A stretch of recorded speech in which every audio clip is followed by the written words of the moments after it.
আবু সাইদকে হত্যার কথা বলে সেখানে একটা ভিডিও দেখালো।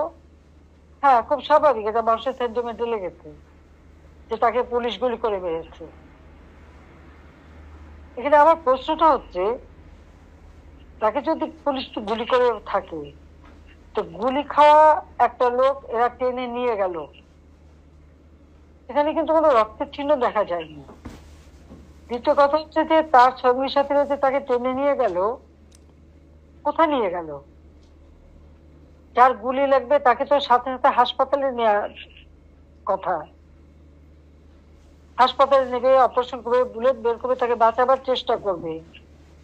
আবু সাইদকে কিন্তু হাসপাতালে নেয় নাই, নিয়েছিল প্রায় 4-5 ঘন্টা পরে।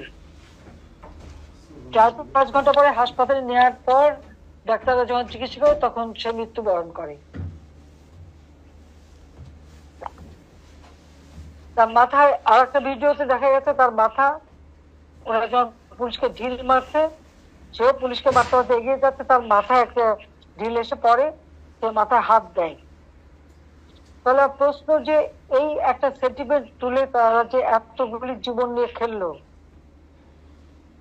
এর জবাব কে দেবে?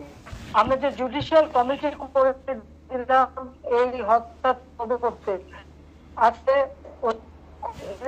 এটা জবাব যে কেন সেই জুডিশিয়াল কমিটিকে সে তদন্ত করতে দেয় নাই।